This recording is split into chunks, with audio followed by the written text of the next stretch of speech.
Meet a former Soap Shoes pro athlete who became a Las Vegas pickup artist by Allie Conti, staff writer, August 31, 2015. As all true 90s kids know, soap shoes were once a popular, well, semi-popular type of footwear that had a concave plate at the bottom, allowing soapers to slide down rails and off ledges. It was like being a skateboarder without a board. Sonic the Hedgehog once wore them. What could be cooler, right?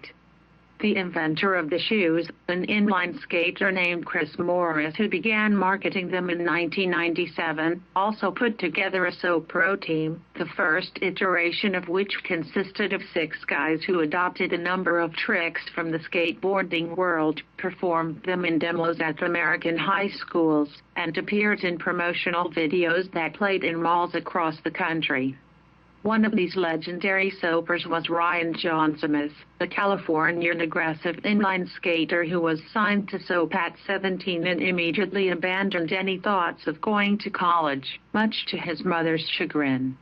Although Mom, rightly, thought the shoes were a fad, the now 35-year-old recalls being dazzled by a corner office at corporate headquarters and by sex with what he calls hot soap groupies. One day, though, a reply-all email disaster got him booted from the team. The company ceased to exist by 2001.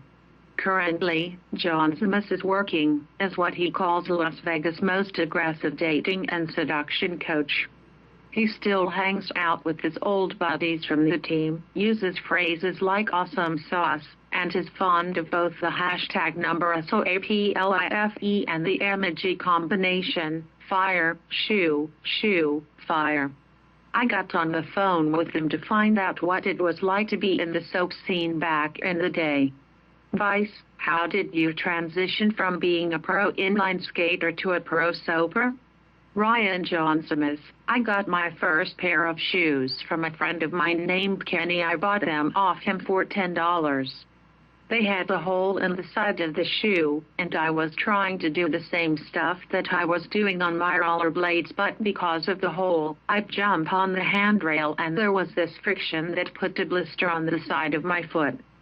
So I took some duct tape and taped up the side of the shoe. The duct tape slowed me down so much that all of a sudden I had this level of control, left square bracket, while I was grinding right square bracket, and I was able to start doing stuff like unity grinds, which is a grind where you're crossing your legs. All of a sudden, I could do tricks, and I could slide on one foot for 20, 30 steps. At the time, that was kind of unheard of. I felt like I had found the secret to soaping. It turned out later that, if you just ground the shoe down on a disc center all the way to the rubber, you'll get the same effect. I started doing those tricks, and that's how I made my sponsor video. On my video, I was doing backslides all down 10 and 20 step handrails, and none of the other guys could do that at the time. Ben left square bracket Kelly, another pro soaper right square bracket, was really digging it, so he put me on the team. What was it like back in the day to get paid for sliding around? It was amazing. There was a lot of house parties back then. That was a time when hip-hop music was in its prime. Jinko jeans were the big fashion, white shirts and visors. Putting bleach and sun in your hair. And then touring around, grinding these huge rails. My video was playing in stores in Pacific Sunwear and Journeys all over the country. It was super cool. And then being able to make $1,000 a day at the same time I was working at an ice cream store called Scoops, and I was making $6 and some change in an hour, and to make $1,000, that would take me like 2 months of scooping ice cream. For a 17-year-old kid, that was awesome. Raving was really big back in the day in Los Angeles, so we were using the shoes to sneak drugs into raves. Were there groupies? What they would do is they'd send us to the high school with a little practice rail and a bunch of stickers and a notepad to collect emails. This is before Facebook and Instagram. This is back when the biggest thing online was AOL, with the little AOL chat rooms and you've got mail and that kind of thing. I would take all the soap stickers and I would write my phone number on the back. And then I'd hand them out to the girls.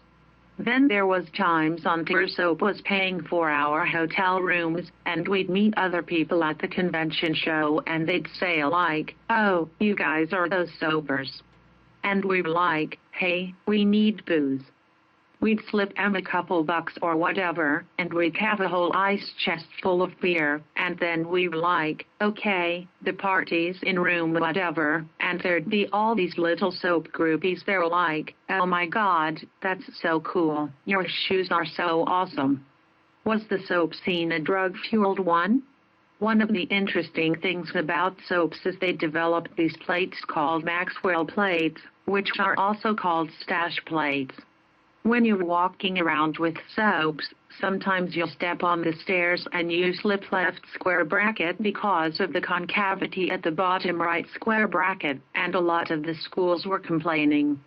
So soap came out with these filler plates, and you lock them in and they'll look just like regular shoes, so you can walk normally. Raving was really big back in the day in Los Angeles, so we were using the shoes to sneak drugs into raves. We'd be selling ecstasy, and girls would be like, "Oh, how do you sneak this in?" And we were like, "These are soap shoes," and they're like, "Ah, this is so cool." So, yeah. Were your parents down with you being 17, touring, and getting into shenanigans? My mom was not too thrilled with it because I ended up graduating high school with like a 1.3 PAT or something, and I was starting to fail all my classes. And she kept saying, "This soap shoes thing, this is a fad. You need to study and get good grades so that you can get a job and go to college." And I was trying to tell her, like, I'm not going to college. I'm going to be a pro soaper or a pro skater. And so she would get pissed off about that, and then I was on drugs, I was shoplifting, she was finding weed.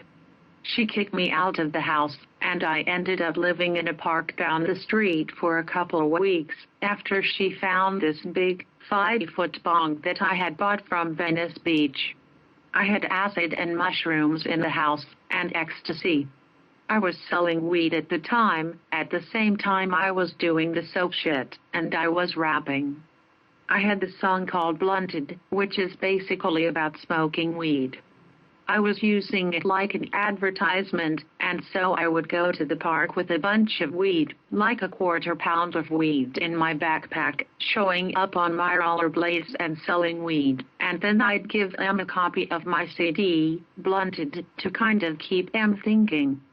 I kept watching hip-hop, and I was like, man, a lot of these people use rap as like a commercial to talk about how good their drugs are. So I kind of wanted to do the same thing, and I was like, I want to be the kingpin of El Segundo, selling all the weed. Did you think at the time that soaping would be a lasting career? They were designed for just little kids to just slide around on curbs, and it was supposed to just be for fun. But me and the other 4 main guys, which was Brandon Smith, Danny Lynch, Paul Sifuentes, Eddie Ramirez, and myself, we took it way more serious than it was. And we were really starting to turn it into a job. These guys, they started paying us $200 an hour to do a photo shoot. So we were doing these commercials and making $1,000 a day at 17 years old, which was really amazing. But left square bracket, the company right square bracket, didn't see soaping as a sport. The guys basically said, walking from point A to point B is not considered a sport. And us on the team, we were trying to push it to be much bigger than it was, and ultimately, I ended up being fired because I was trying to push it, I guess, too far, and I pissed the main guy off, Chris Morris. Why were you fired? So me and the owner, Chris Morris, kind of had this beef. He ended up hiring me as a marketing assistant to the corporate office. I was 19 years old. I had a corner office that was overlooking the warehouse. We had a half pipe in the warehouse and we were able to skate during lunch. So that was kind of cool. Except I was trying to make these ads, and I was trying to design ads for them to put in, and they kept saying, well, we don't have the budget for this, this is not how soap wants to be portrayed. Eventually, I just got fed up, because I was saying, hey, for all our blood, sweat and tears, we're out here 20 hours a day basically being the poster boys for your product. I could say, hey, $1,000 a day is really good for a 17-year-old kid, but when someone else is making $20 million and you're making $1,000, that really ain't shit. So we were saying we deserve at least six figures because it said that Senate, which is like the biggest rollerblade company, they were paying their professional riders, rollerbladers, six figures. So we wanted some kind of scale that was equal to that, or at least somewhere along those lines. So I got fed up, and I started writing this hate mail where I was just pissed off and I was like, man, fuck these shoes, maybe I shouldn't have ever even done this, maybe I should just kept skating. I was writing that to my friend Justin, but I was writing it on the company Outlook Express, or whatever it was. When I pressed send, I actually put reply to all, and that little hate mail that I wrote, it went out to everyone in my contact list. So it went out to Justin, but it also went out to my mom, it went out to my brother, everyone in my school, and then it went out to everyone at the soap shoes company, including Chris Morris. So about 10 minutes later, his secretary came in, and she's like, Chris got your email, and I'm thinking, what email?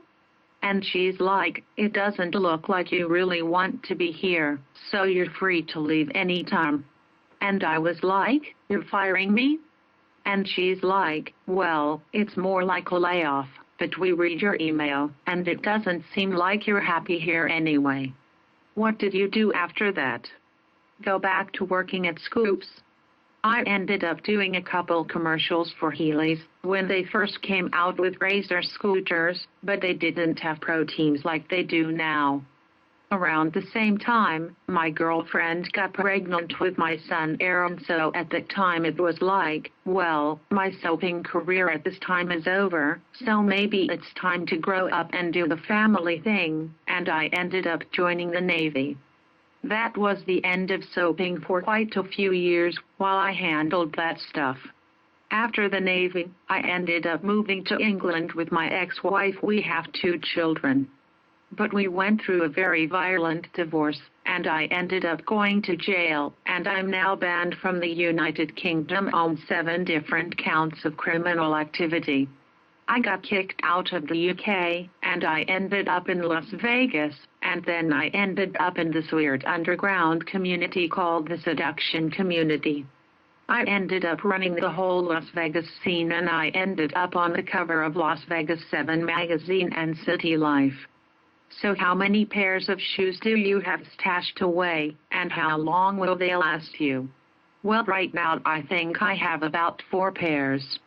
When I was signed, in '99, I think I had 60 pairs.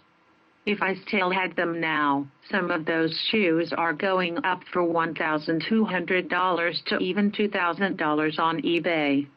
If I had a couple now, then drinks would be on me. The way that the shoes are designed, they're just to slide around on curbs. My souped-up, supercharged soaps will allow me to do much more aggressive movements rather than the stock soaps. Those will probably last me quite a long time, honestly. I do invest in a lot of shoe glue. Sometimes they'll kind of fall apart and I'll glue them back together. Or they could last, like these ones. These are now probably 18 years old, or something like that. Why not just get a skateboard?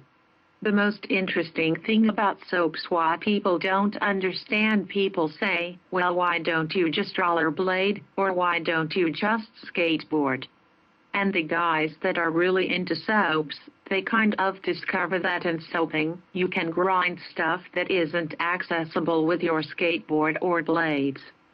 For example, like, if someone wanted to grind the rails inside Disneyland or Magic Mountain, there's these amazing red rails by the Ninja roller coaster at Magic Mountain. You can't really rollerblade through the front gate of Magic Mountain, so you can't grind those rails, because you'd get kicked out. Or the fountain in the mall, the Galleria Mall, because security would kick you out. But with soap shoes, it's so underground and so concealed that no one knows you have them.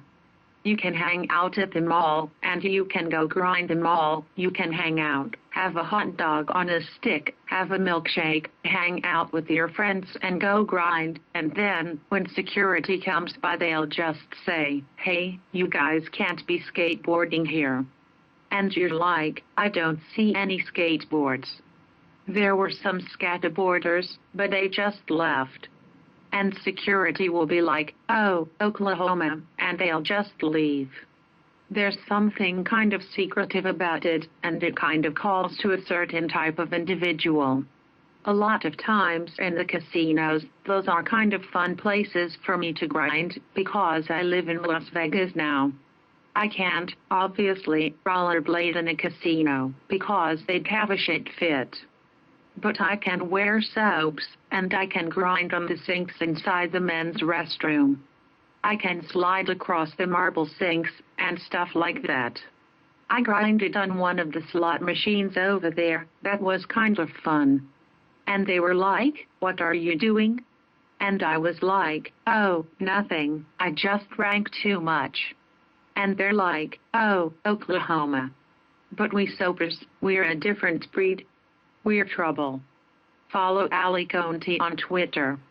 Topics: skateboarding, culture, soap shoes, 90s, Ryan Jaunzemis, pickup artists, seduction community, Las Vegas 2016 Vice Media LLC //